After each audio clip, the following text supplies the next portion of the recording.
Let's face it, the pro wrestling industry has its share of bad eggs. No, not the dastardly villains that we see on TV each week. I'm talking about the real-life bad guys that, for whatever reason, fans and colleagues just seem to hate. We took the names that always seem to come up in interviews, news reports, and eyewitness accounts and put them in a poll for you to vote on at KayfabeCommentaries.com, and you did. So let's go now to the wrestlers themselves as they help us count down the top 5 men that you voted wrestling's most despised.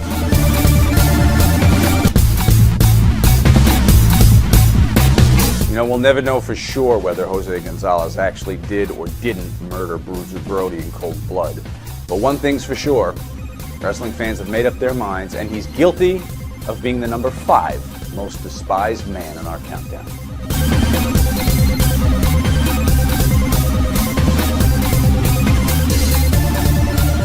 I really don't know enough about him to even comment on him.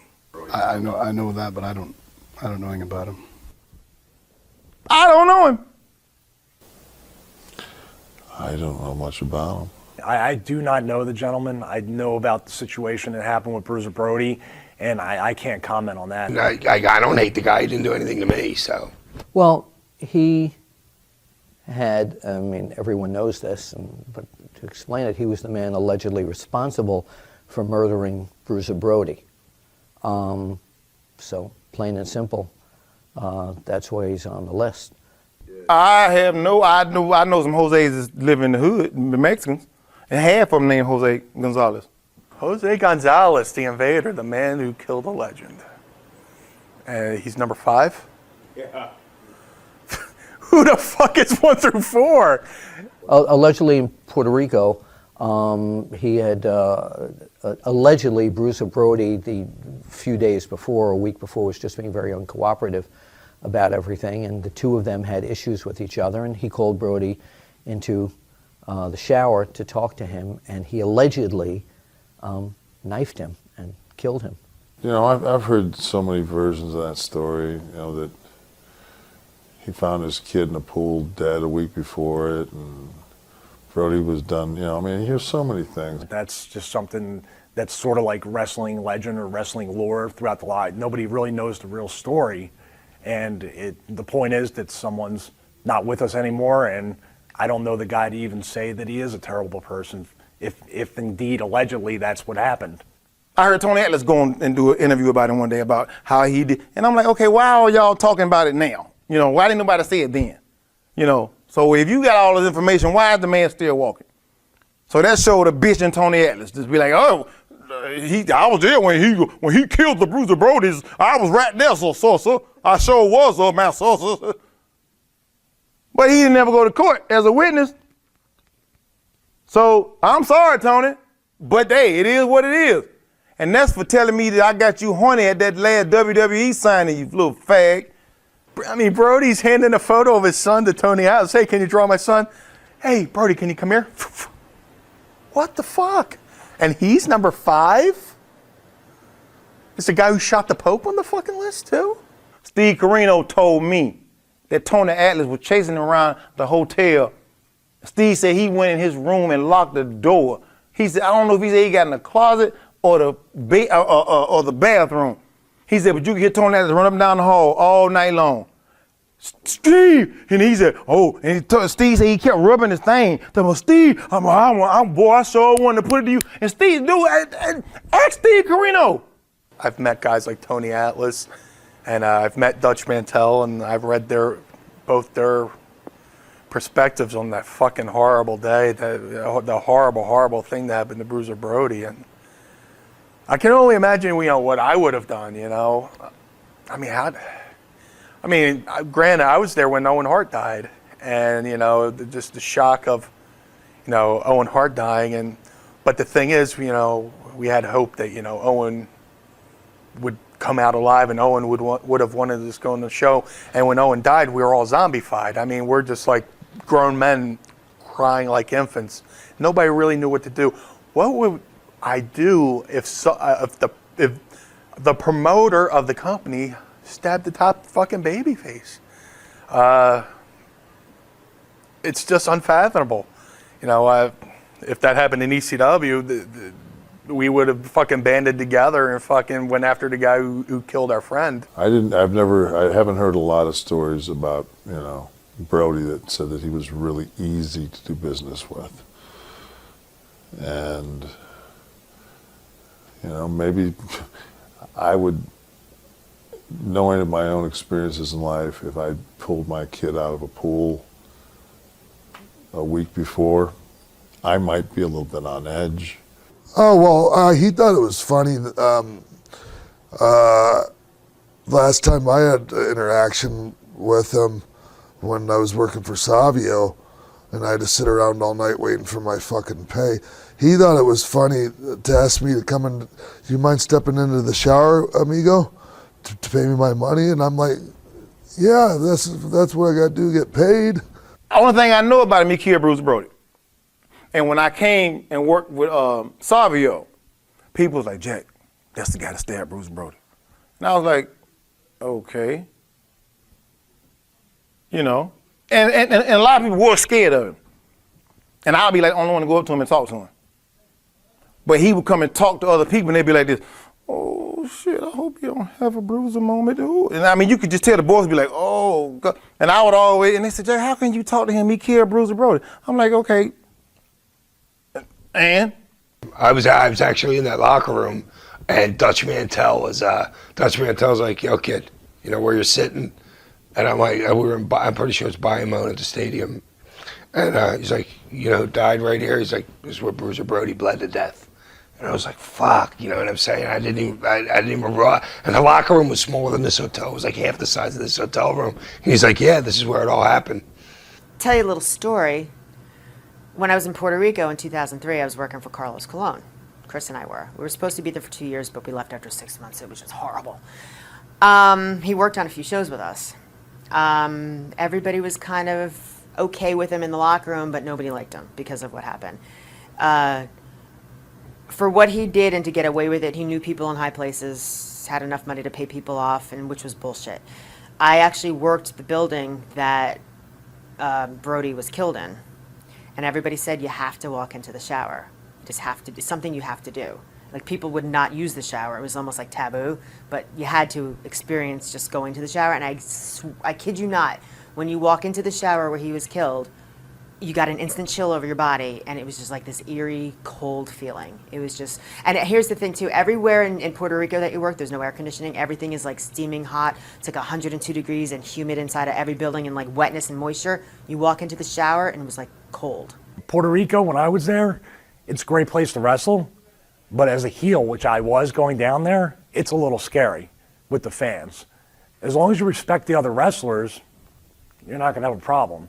But I did perceive it to be a little more old school, which in some ways is good. In some ways, they can be a little rougher, if you know what I mean. When I used to shoot pictures in Puerto Rico, first time I went there, on each corner of the ring, they had a guard that looked like Fidel Castro and an attack dog with the guard.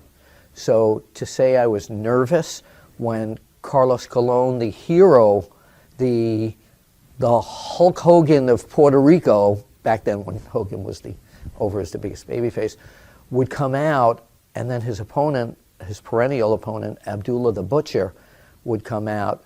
The stuff that was thrown, the passion of those fans is unlike anything I've almost ever seen before. I had a friend who worked in Puerto Rico, and his gimmick was come to the ring with a baseball bat, like Sting, kind of. And the promoter's like, brother, keep the bat with you at all times. And he's like, sure. So he's walking down the street. Fan tries to come out with a fucking screwdriver. And he has his bat, and he fucking hit the guy, knocked him out. I think he killed him. They had to fucking sneak my friend out of the fucking country. There's a terrible tragedy, yeah. But, I can't base my total opinion on one person's one action. There's a lot of people that killed people that I can't expend energy on hating. In my whole life, I don't expend energy on negatives. You know what I'm saying? There's no reason that I need to. I only have enough energy in a day as it is. I'm almost 50 years old now.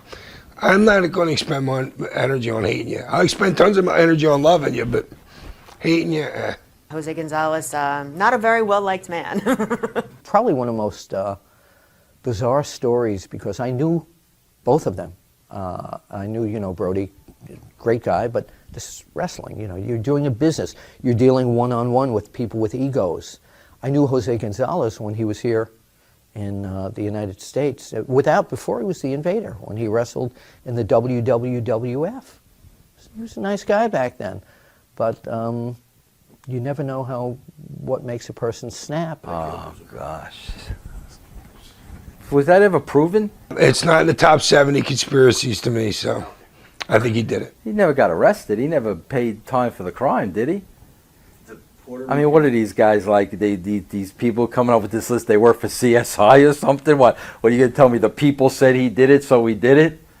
Please, come on. I better be on the top of this list. That's all I got to say, or else I'm really going to be disappointed.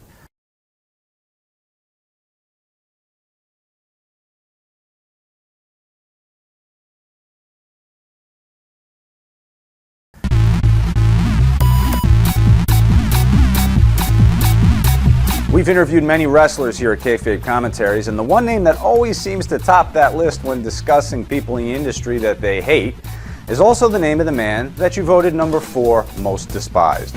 Just so happens that he's also the man whose job it is to fire most of the people that we interviewed. That man is John Laurinaitis, and let it be lost on no one that he's higher on the list than a suspected murderer.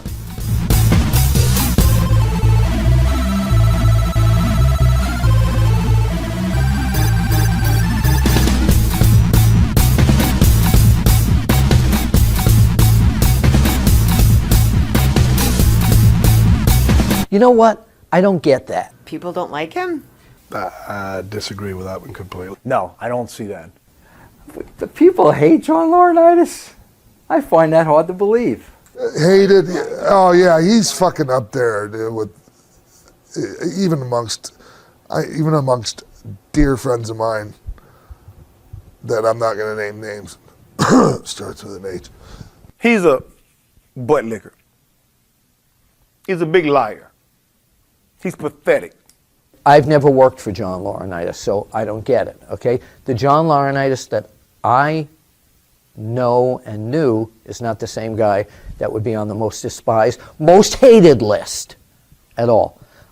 As Johnny Ace, I knew him and traveled with him. Great guy, brother of Road Warrior Animal, I mean, and who I think is terrific too. I've known Johnny since 1995. Chris was in Japan with him, so I knew him from there. Went to one of his Christmas parties down in Florida.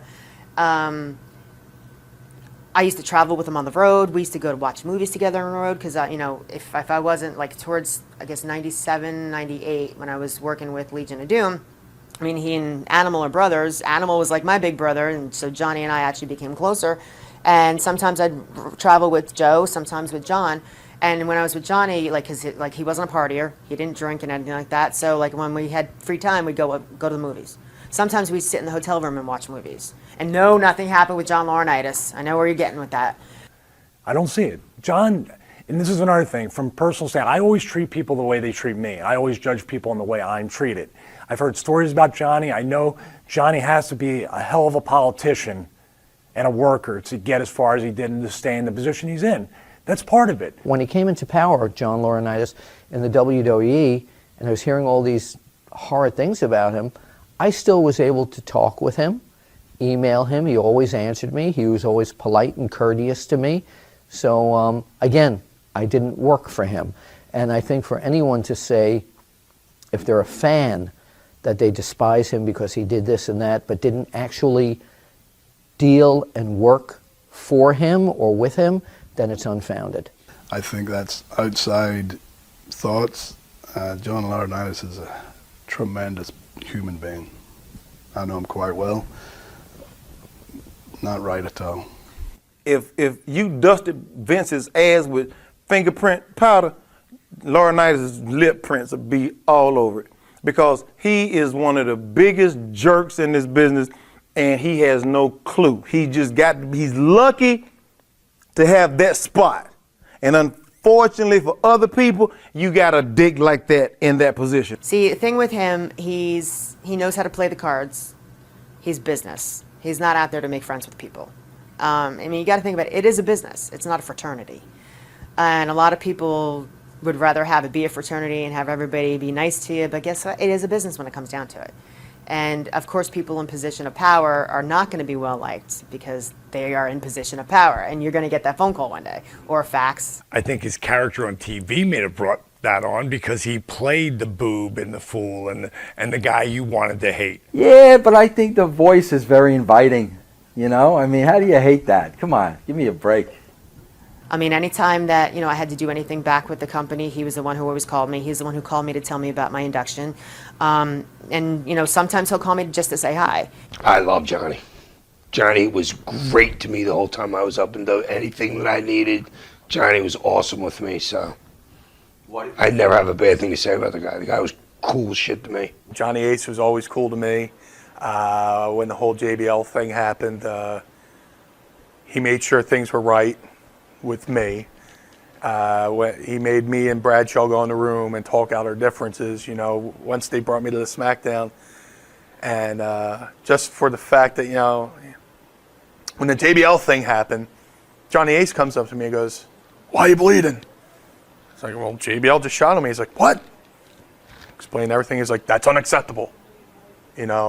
So he made sure that me and JBL got in a room, worked out our differences, and it was Johnny's idea to bring me back for a few months to give me some work to make things right. So in my mind, Johnny Ace is a good dude. John Laurinaitis, and I'm saying this on the record, I'm convinced I would not have been in WWE as long as I was without John Laurinaitis. John Laurinaitis was one of my biggest supporters.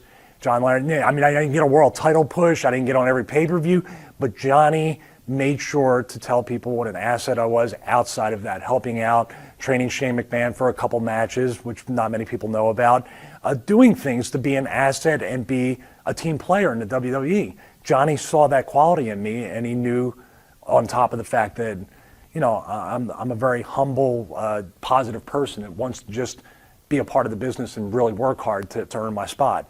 Hey, we were cool. I had no problem. I have no problems with anybody. I'm an all-around good guy. He's notorious for sending me text messages at 2:30 in the morning when he's bored. It used to happen all the time. I'd be laying in bed sleeping, and my phone's going off, and it's Ace. I'm like, "What's up, Ace?" He goes, "Oh, I just got off the plane. I'm driving. I'm bored." Figured. And he'd keep me on text messages for half an hour, or he'd call at 2 o'clock in the morning. He's one of my best friends, so I don't even get that. I know that when you're in a position of that power, that a lot of stuff falls down on top of you, but there's no reason why John Laurinaitis isn't in that spot anymore. He just didn't want to be and take on all that shit, and because Johnny's a pretty fair guy. Well, look at the position he's in. You're the Heat man. Of course they're gonna hate you. Yeah, he's the Grim Reaper. You're going to get fired, you're going to get called from him. That's his job. He hires you and he fires you. J.J. Dillon was the bad cop. Terry Taylor was the bad cop. So now Johnny Ace has to be the bad cop. That's like saying JJ when JJ had the spot, or that's that spot. That's just fucking heat. I would love that spot. I'm already hated anyway. It's just like, fuck, give me the axe on top of that. Here's the deal with that. If you speak with J.J. Dillon was in that same position as John Laurinaitis for years. Everybody, I'd say 8 out of 10 people said, JJ's this, JJ's that, because he's the guy from any corporation, when the head of the corporation says, I don't want Sean here anymore, this is part of what you do, you got to let him go. Okay? So am I going to like the guy that let me go? I don't think so. There has to be an Axeman. You don't get to stay in WCW back in the day. You don't get to stay in the WWE or ECW. At some point, you have to go. And someone has to go, you're done. Sorry. How you deliver the message, that is your choice. And JR never seemed to have a problem delivering bad messages. I've had a few from him that that were very, very, very nicely delivered, and you know, he didn't seem to take pleasure. When I got a tryout, and this was so funny, they would make me do a dark match. Come on. A few years ago, WWE in Fort Lauderdale. Me and Val Venus got in the ring, and we did like a little 5-minute thing. And they went back and told John, they said, man, if New Jack and that boy go out there and do what New Jack was talking about doing, he said, that's gonna mess up the whole show. A few minutes later, I go out there and I look on the board, my name been wiped off. So they flew me down and paid me, got me a rental car, and then took me right off the thing. And Laurinaitis was the one behind it. And I went and asked him what happened. He said, Jack, I don't know, I have to find out. And then he disappeared the rest of the night. So he's a dick. You know, you get a guy like that never really did a whole lot in the business, except for in Japan, you know, because Mrs. Baba liked him a lot. I don't give a shit. He can be watching this all he wants. I think the only difference is with Johnny, and I think this hurts him, is his U.S. run was a dynamic dude. You know, JJ was a fucking manager with a Horseman. I mean, everybody else has kind of had a, you know, Jim Ross, fucking, without a doubt, the best announcer ever in the business. Everybody kind of has like a pedigree that goes with being able to be a douchebag. He never made a fucking dime. He never drew a dime. He wouldn't have drawn flies with shit in his pants in the United States of America.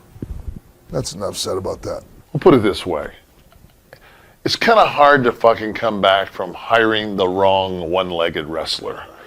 That's kind of a, you know, I think they call it jumping the shark. Johnny Ace, number 4 most despised. As a fan, maybe I could see that, but I have no ill will towards the man. He's certainly not worse than the guy who killed Bruiser Brody. No, you know, he's the bearer of bad news, you know. Don't shoot the messenger.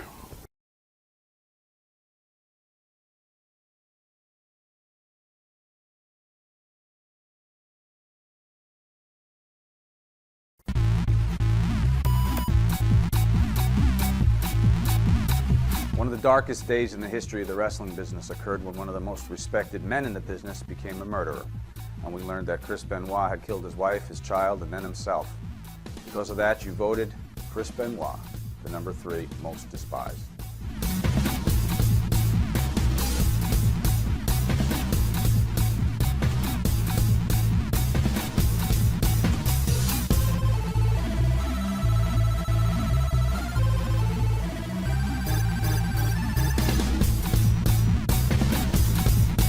Wow.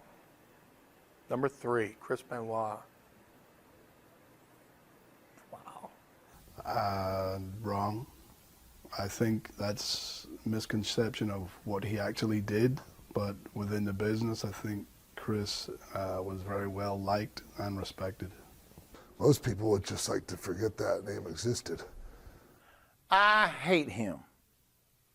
Hey, Nancy was a friend of mine. His kid was a friend of mine. You know what I mean? But I don't know what the fuck happened there. No, I can't hate Chris. Really? I just can't do it. No. That's tough. I don't know how you. It's tough hating a guy that obviously had to have some problems and issues, and it's tough to put him on that list, not knowing what was going through his mind. Wow. Okay. About a week before the events transpired, Chris Benoit, I was on AOL, Chris Benoit tinkled in with an instant message. Hi, Bill. Oh, hi. How come you're not working for WWE? Do you want me to talk to somebody? I said, no, I've had some offers, et cetera, et cetera. He said, well, I'm sitting here with Daniel on my lap. We just wanted to say hello. I don't think there were so few people that knew Chris. I think the only person that could answer that question is Eddie, and Eddie's not here. Because I think they were the only two that had that kind of a, and I think Steve to a degree. I think Steve Regal had some closeness with Chris. Maybe people despise him for what he ended up doing, and I'm not going to defend him in that. I don't know reasonings behind it. Nobody does, but I liked him. I would say before the incident in Georgia, Chris Benoit could have did anything he wanted to do. And in wrestling, you've experienced it, you've heard stories from other people. Wrestling, summed up, the bigger push you are, determines the value as a human being. So me, personally, where I was and putting people over, I was kind of treated like I was not a very good human being. Chris Benoit, obviously world champion, treated great. So the shock of this incident that happened, which I was there in Corpus Christi, Texas, or I think it was Corpus Christi, when the news broke and we didn't even know if he did it or what happened. Hated? Well, hated only because of how his life ended at the end, but up to that point, he was one of the most loved guys in the business. And, for people who don't know and, hate Chris Benoit, you also need to know that when his father had his brain tested and sent it to whatever university, his brain came back as the brain of an 85-year-old Alzheimer's patient. And if it's an 85-year-old Alzheimer's patient, I'm not saying that just to forgive and forget, but at the same time, when you're an Alzheimer's patient, you're 85, and you go, they don't know what they're doing. And I know that Chris didn't know what he was doing over that period, because I knew him, well enough to know that he wasn't that guy. I think those who knew him and I think even those who didn't, obviously dislike what he did, but I don't think their actual feelings for him as a friend and a workmate have not changed. I mean, he murdered his family, he murdered his young son, he murdered him, he killed himself. It's insane. It's still hard to actually, for you or even anybody in the business to actually come to grips. In this desensitized society, people are still saying, my God, I can't believe that happened. I didn't want to believe it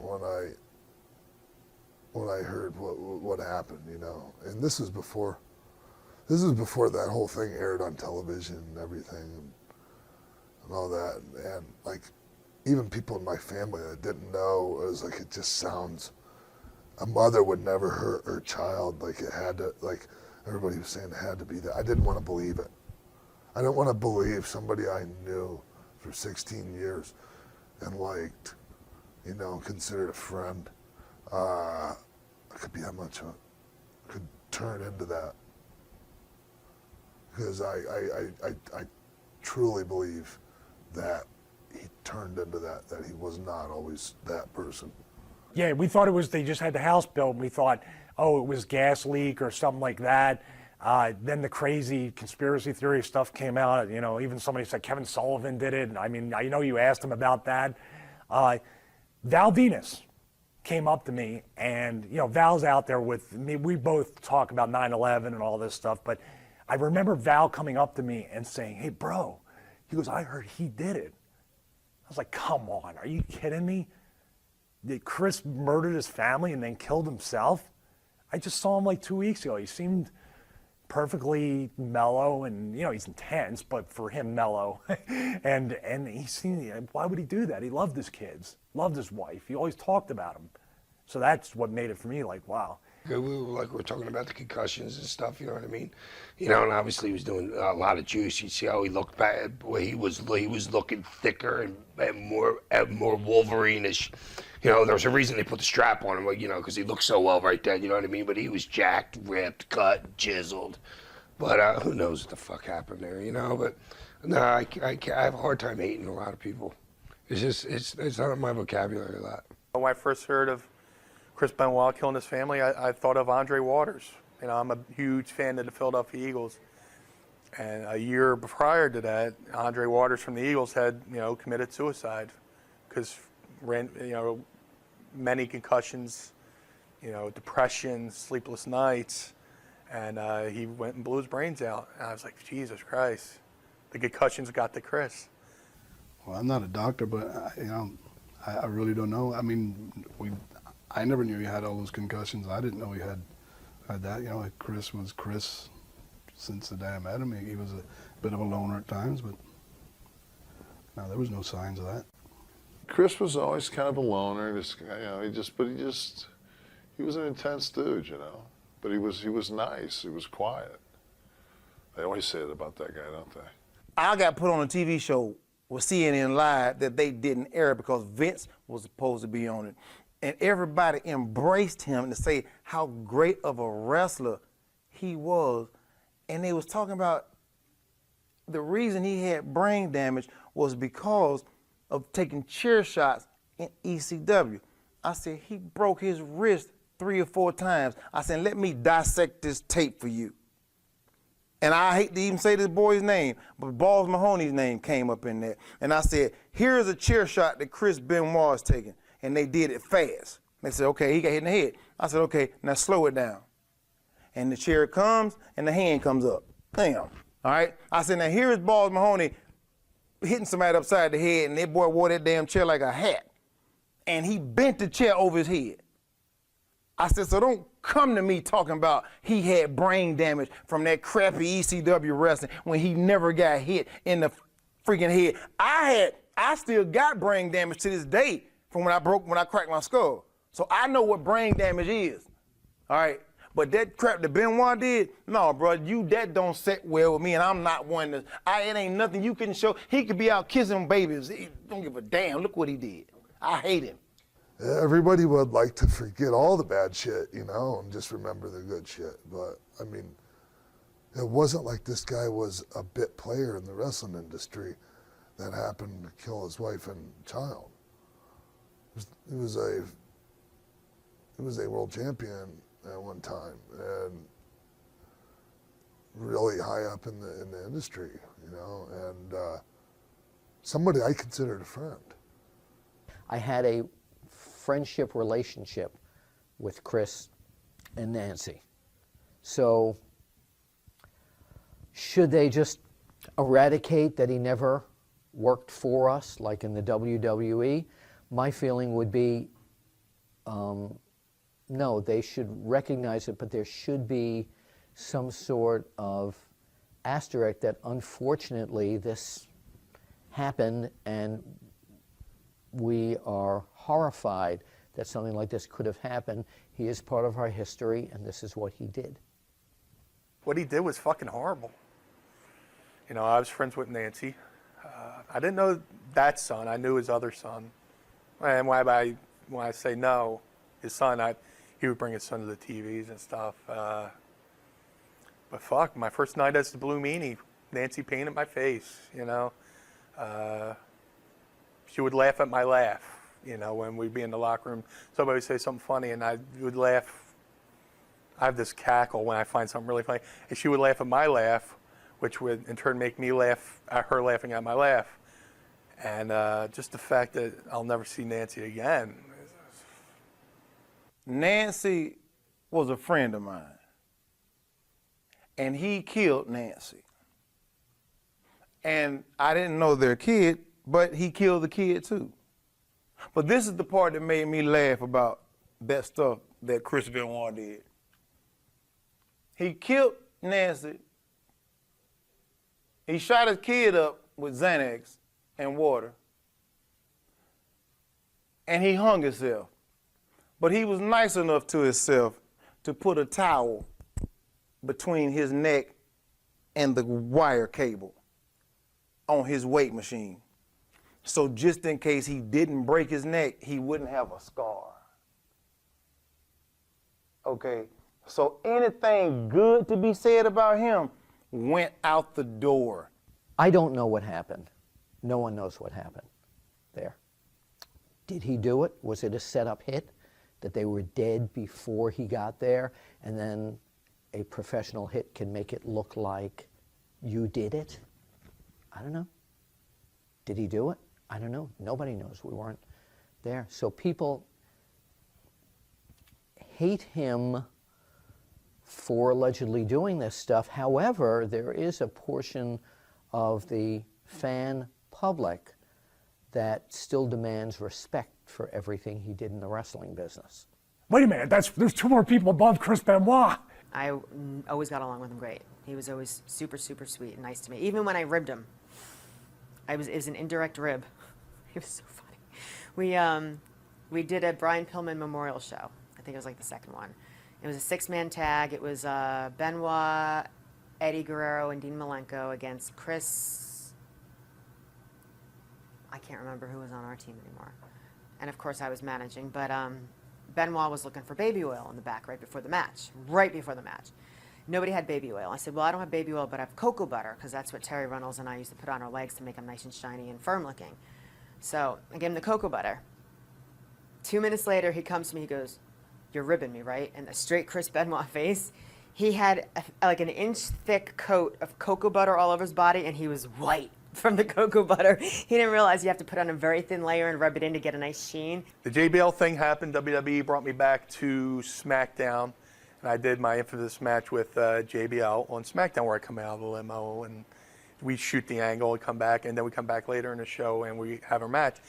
And I'm standing in the gorilla position, and out of nowhere, Benoit comes up to me and goes, he grabs my hand and goes, go out there and you fucking do it, man.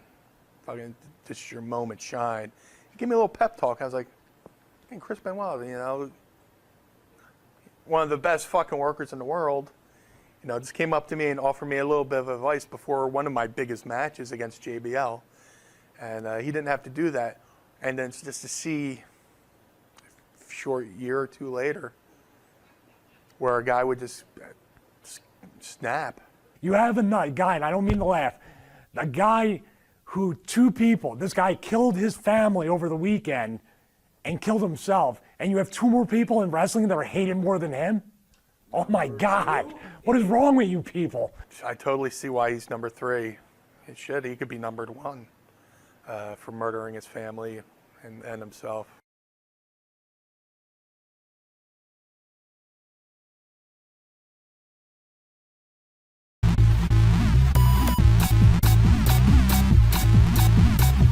So far, we've had actual murderers on the list. But what's worse, killing a person or killing an entire industry?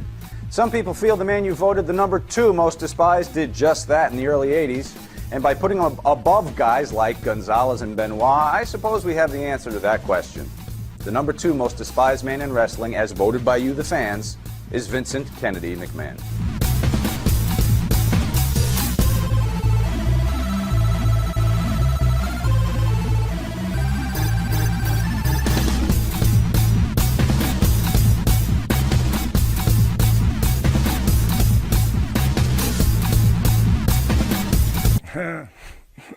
So Eric Bischoff must be 1.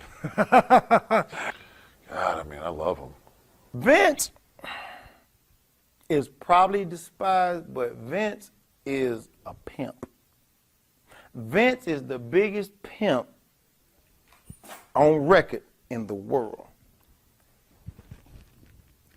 The ring is the track, and we the hoes. I guess his name's going to be on that list because there are so many people out there that just cannot fucking look in the mirror and take responsibility upon themselves for their shortcomings and their failures. Whether it's Shane Douglas, and I love Shane as a person. He's like the emperor, you know, and he does what he wants and what he thinks. He listens to a lot of people's opinion, but he does whatever he wants. I mean, he's a billionaire, and people are going to despise him. It's like, do you really think he gives a shit? And I mean, he don't give a damn about nothing but his bank account. That's it. He don't care. He don't care because he know when John Cena die, he'll make another one. See, that's, you know, I kind of fall a little under that Vince McMahon syndrome because do you hate the guy or do you hate the character? I mean, everybody hated the character. If you know the guy, and probably very few people on that list do, he's not a hateable guy. I mean, I don't think there's much to hate about Vince. I mean, you know, sure, he's got more money than me, and he's got things that I'd like to have, but that doesn't make me hate him. I guess if you're a horse and the guy that rides you goes to the whip a lot, I guess it depends on your payday. Vince was cool with me. But hey, when people hate Donald Trump too. When you're the best, when you're at the top of the heap, people are going to hate on you. I can see how some wrestlers, and these are wrestlers, and even the fans can think that it's the right thing to do to hate Vince McMahon because obviously he plays an evil character on TV. Obviously, he's a ruthless businessman, which is an extension on TV of what he really is. He's ruthless. He has to be ruthless, and he has to be competitive at his core, like a force of competitive nature, like Tim Tebow, even though one's the devil, one's Christian. They say shit about Vince because they're no longer there making money. And it's his fault because he was too stupid not to see so-and-so had, the ingredients all along, and if only they would have just pushed him a little harder, he would have been the next Stone Cold or the next Rock. That's what all these fucking guys think. Same thing as Johnny. I mean, position of power, sure you're going to despise him.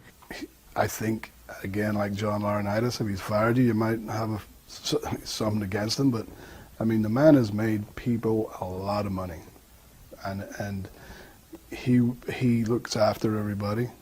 I mean, he's opinionated. It's his business. He rules the world of wrestling. But no, I don't see how anybody could, after working with him and earning a lot of money from him, that you could hate him, despise him. To me, that's wrong. You can say what you want about him. The cat did something that he almost failed too. Again, he was at the end where he was pulling all the strings together and, made it happen at the last, possible minute. And, you say what you want, but he makes shit happen. I was his golden girl. He always treated me fantastically. And every time I've gone back, I get the same respect from him. And he's the best boss I ever had, really is. When your hoe done got so many miles on her little snatch, they push him out the way and bring in some new hoes. And whatever Pimp Master Vince say, you go do it. Please, Mr. Vince, I'll do anything for you to keep my job. Mammy.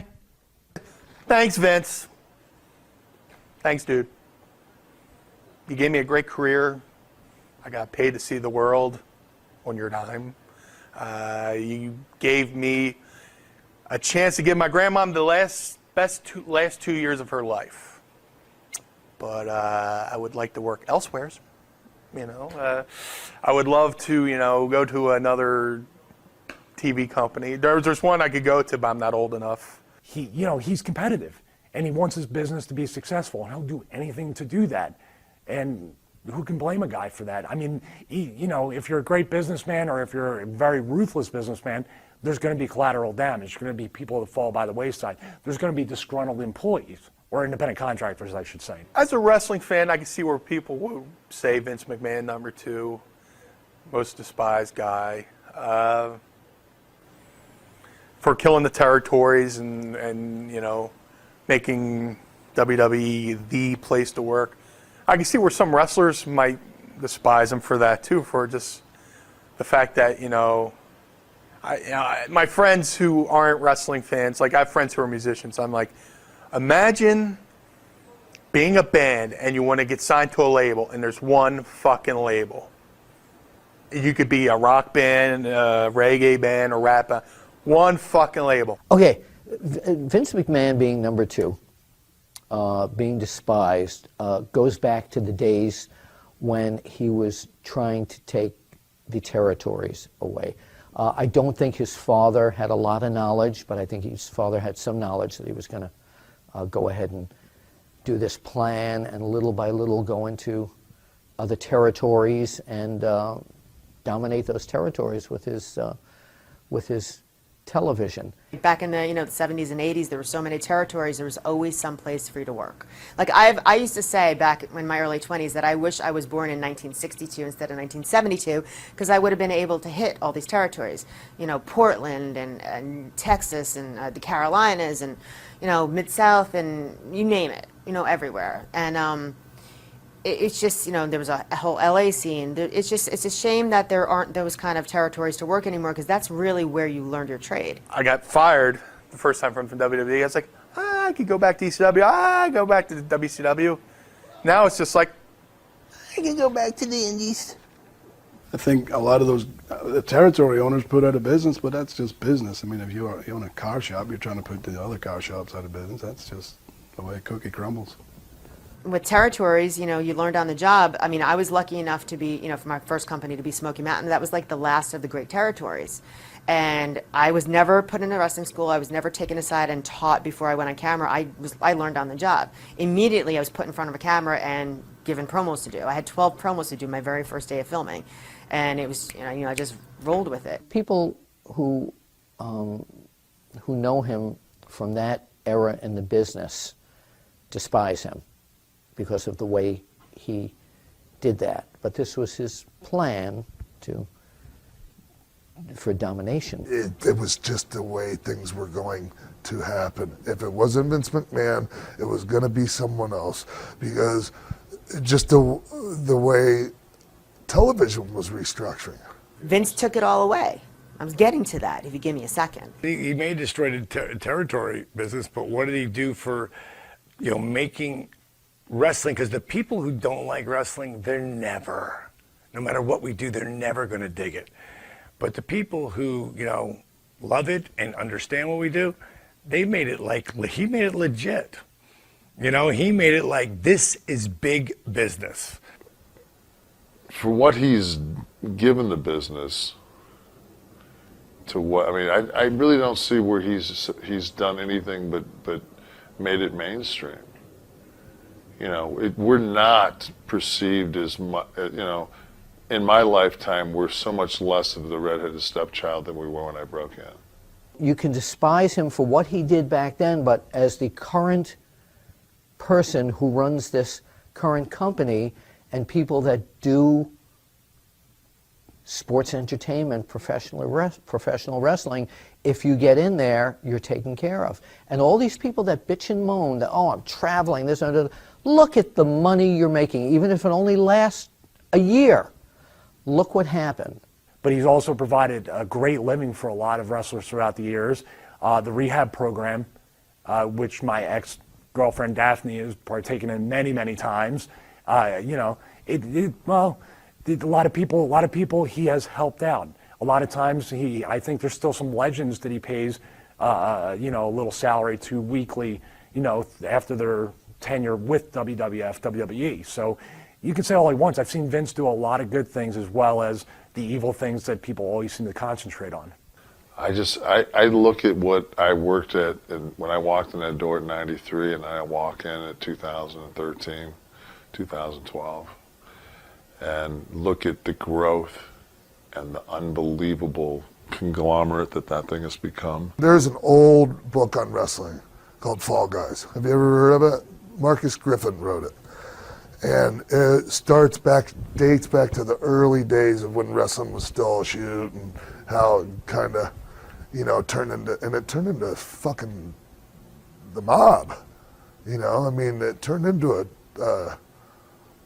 basically a monopoly, and to where people were being threatened physically, so things have changed a lot since then.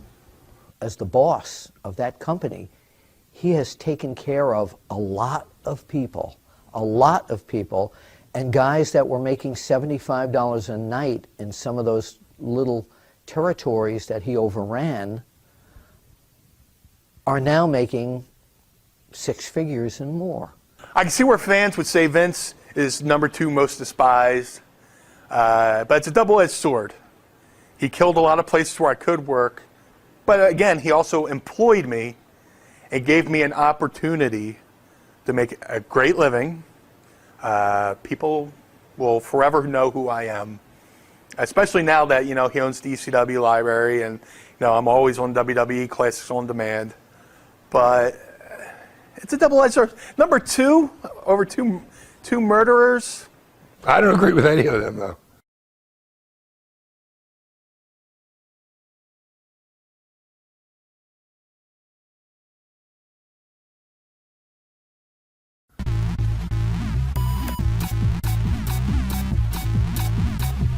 The people who don't think that Vince McMahon killed the industry in the 80s most likely feel that the industry was instead killed in the 90s by this guy, the man you voted the most despised person in all of wrestling, Vince Russo.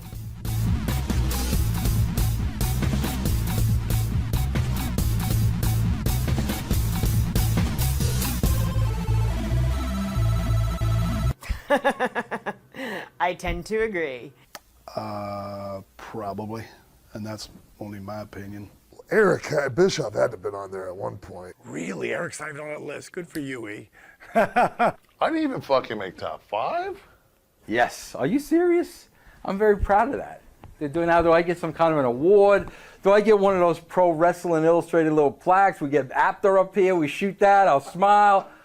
Going back, Vince Russo was one of Vince McMahon's right-hand people to change the business from professional wrestling to sports entertainment.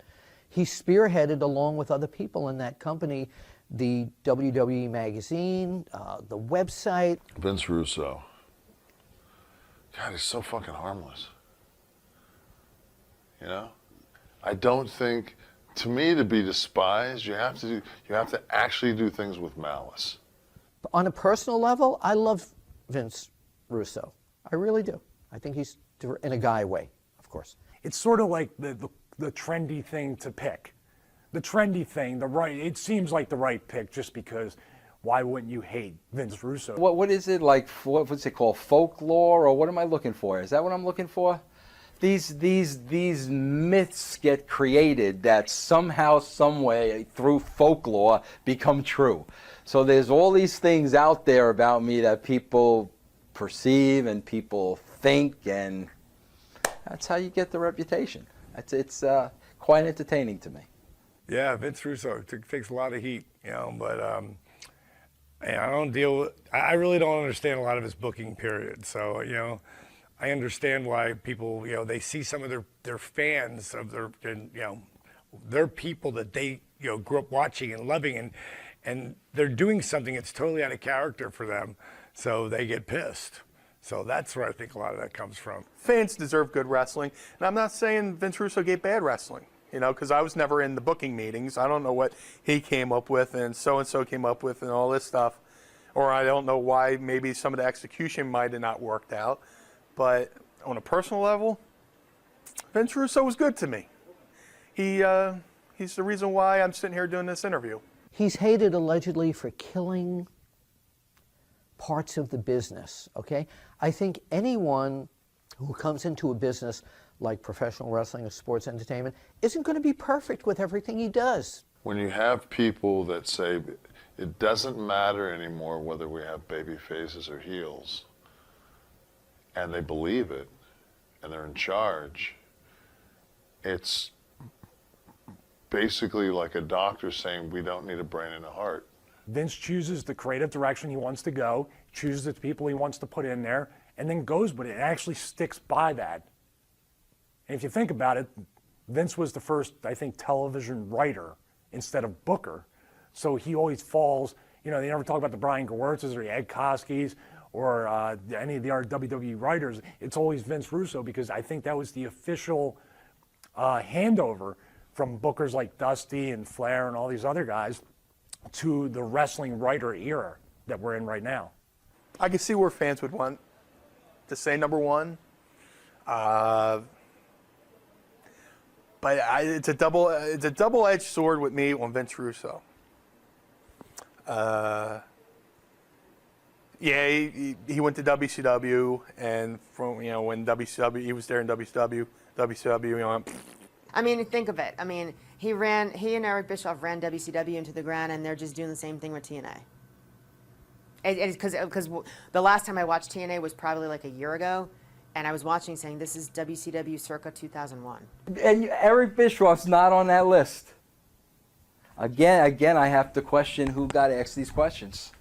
Maybe I just am naive and I think too good about people in general. But I mean, people thought that I hate Vince Russo just about more than anybody at one time, and they were wrong. I mean, I'm friends with Eric, and I barely like him. A lot of people in the wrestling business can't differentiate personal from professional, and it is tough because I take my profession very personally. But I mean, Vince Russo is not an evil human being, and was not out to destroy anything. I don't think. I think he always, in his mind, thought he was doing something positive. His arrogance, his behavior, and all his ideas sucked. So nobody respected him pretty much. There's a lot of people who dislike him because of how he treated them and how he was very arrogant with them. Again, I only knew him for a short space of time and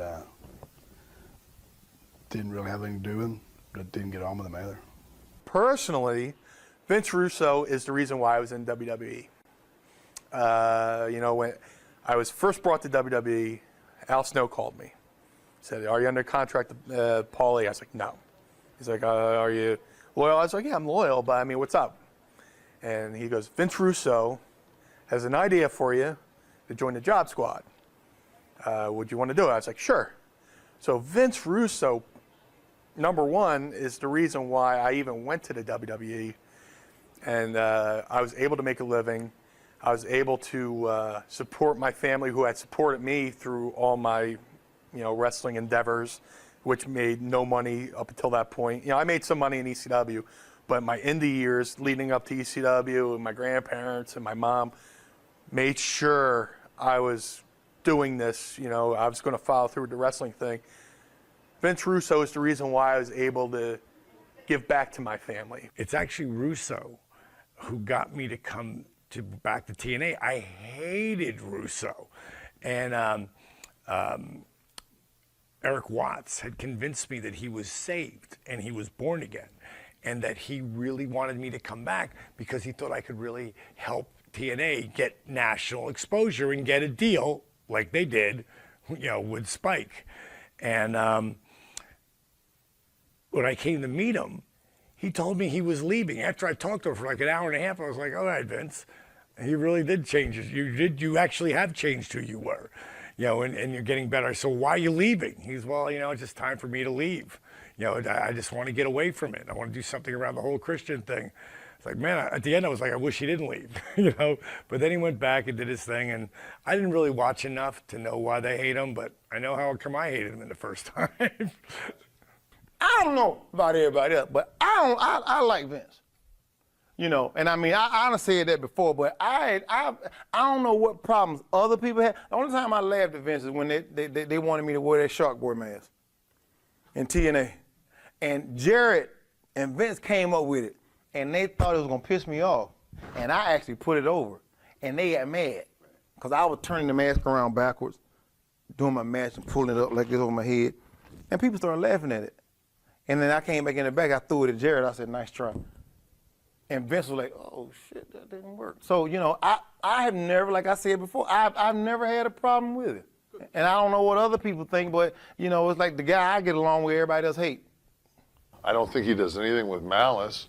I think that he does a great job of putting together angles and putting together verbiage and telling a story. But as far as the mechanics of, that's great. I love the idea. Give me the finish.